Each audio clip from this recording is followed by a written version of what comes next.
He was at home in the place he loved, surrounded by familiar faces and quiet streets. But then strangers showed up. Badges, uniforms, loud voices, forcing him toward a nightmare he never asked for. One moment he was safe. The next, he was a target, accused of breaking rules he didn't even know existed. And it wasn't just about him. It was about power, fear, and a system ready to turn on anyone who didn't fit in. What would you do if the people meant to protect you were the ones trying to destroy you? But this was only the beginning. What happened next would push him further than he ever imagined. It was a quiet afternoon in a neighborhood he had called home for years. The sun cast long shadows over his porch, and the flag he proudly displayed fluttered in the breeze, a small symbol of a life built with care and patience. He was just finishing lunch, his child playing nearby, the ordinary rhythm of family life stretching peacefully around him. Neighbors waved as they passed, unaware that tension was creeping in, invisible but potent. For years, he had followed every rule, respected every boundary, and yet something felt off that day. An uneasy silence, the kind that makes your skin tingle.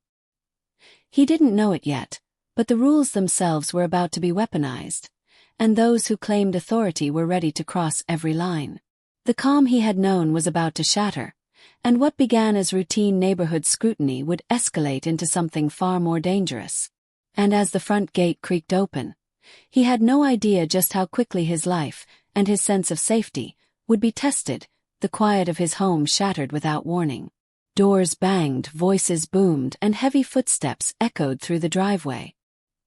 He froze as strangers in ill-fitting uniforms approached, badges glinting but unfamiliar, radios dead and silent. They barked commands, their confidence forced, a performance meant to intimidate. His neighbors gathered at windows, whispering, their eyes wide as if witnessing some bizarre drama unfold, but no one stepped in. One man grabbed his arm, rough and unrelenting, pushing him toward the edge of his own property. He glanced down at the cuffs in the stranger's hand, his heart hammering but stayed calm, forcing his breathing steady. This was his home, his life. And suddenly, it felt like every principle he had believed in was being tested in seconds. A woman, Karen, stepped forward from the crowd, arms crossed, a cruel smile on her face. "Finally," she said, her voice slicing through the chaos, "you're getting what you deserve." Her words weren't about rules, they were personal. She ordered them to search the house, her tone sharp, almost triumphant. He realized in that instant this wasn't neighborhood oversight.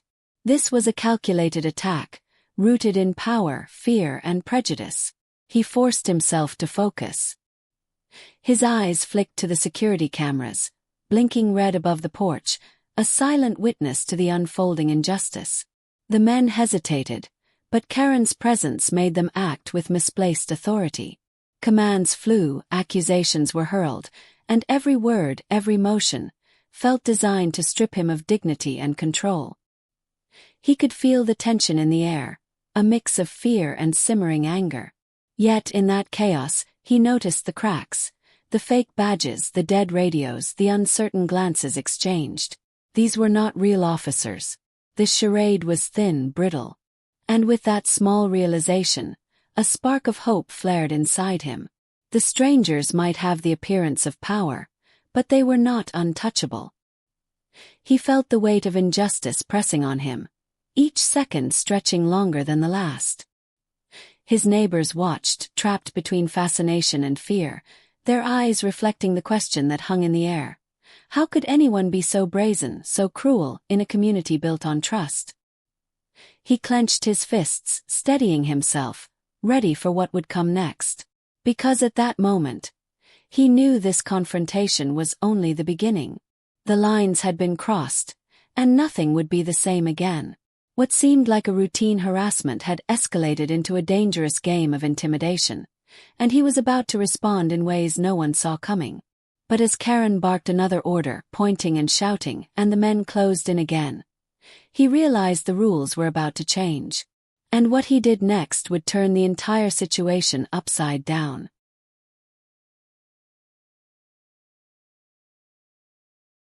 The men advanced again, their hands trembling, their voices sharp but shaky. Karen's smirk had vanished, replaced by a flash of panic as she realized the facade she had built was cracking. Every order she shouted, every accusation, sounded hollow now, swallowed by the tension that had shifted in an instant. He stayed calm, chest tight but mind clear, as he reached into his pocket. One small action, unnoticed at first, began to unravel everything. A quiet beep, a subtle click, and the air changed. Doors locked themselves, cameras flickered to life, and the men froze, their forced confidence dissolving into confusion.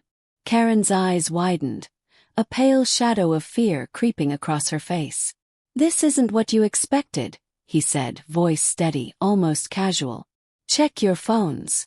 The group hesitated, but the truth was undeniable. Their every move, every command had been captured and exposed. Karen's phone vibrated, notifications flooding in. Her HOA group chat, once a place of control, now screamed with proof of her orchestrated harassment. The fake officers looked at each other, uncertainty spreading like wildfire. One bolted, disappearing down the street, leaving the others paralyzed. Karen tried to regain control, to shout, to command, but every word faltered. She had underestimated him, misjudged his authority, and misread his calm. And then they arrived. The distant wail of sirens grew closer, real law enforcement sliding into view. Black SUVs rolled in, officers stepping out with a deliberate, commanding presence. Karen's face drained of color as she realized her plan had failed utterly. The men she had counted on to enforce her will were no match for reality, and the rules she had twisted were meaningless against justice. He stood tall, unwavering, every ounce of fear replaced by quiet authority. Karen's eyes darted between him and the approaching agents, the truth hitting her like a wave. She had crossed the line, and the consequences were inevitable. In that moment, time seemed to slow. The street was alive with tension, neighbors watching, cameras recording, history unfolding in real time. And he realized something profound. Sometimes the smallest, calmest action can overturn the most brazen abuse of power. But the story wasn't over yet. The real reckoning was about to begin, and the consequences for those who thought they could wield authority without accountability were only just arriving. The sirens faded, leaving a quiet that felt almost unreal. Karen slumped to the ground, defeated, her power stripped away, while the fake officers were handcuffed and trembling, their scheme exposed for all to see. Neighbors watched in stunned silence, phones and cameras capturing every moment. And in the center of it all, he stood tall, arms crossed, his child safe behind him, the house still his flag still fluttering. Relief washed over him, but it was tempered by the memory of how close it had come. How easily intimidation and bias could turn a routine day into terror. He realized that what had happened wasn't just personal. It was a reflection of a deeper, systemic problem. The people who wield authority unchecked, who let fear and prejudice dictate their actions, could invade lives with devastating ease. Yet in that moment there was hope. Evidence, truth, and calm resolve had triumphed over fear and false power. Justice had arrived without violence, but the lessons lingered. In every street, every community, someone could be subjected to harassment simply for who they were, or how others perceived them. And sometimes it takes courage, awareness, and standing firm to reclaim safety and dignity. As he watched the sun finally settle over the neighborhood, he knew this day would never be forgotten. Not by him, not by the neighbors, not by anyone who had witnessed the power of abuse exposed and stopped. It was a reminder. Authority without accountability is dangerous, but truth is stronger than fear. How many people face this kind of injustice, unseen and unheard, every single day? How many more must fight to be believed, to be protected, to be safe in the place they call home? The question hangs in the air, heavy and urgent. And it's one we can't afford to ignore. Because every story like this is a call to notice, to act, to stand against the quiet violence of prejudice, before it finds its next victim.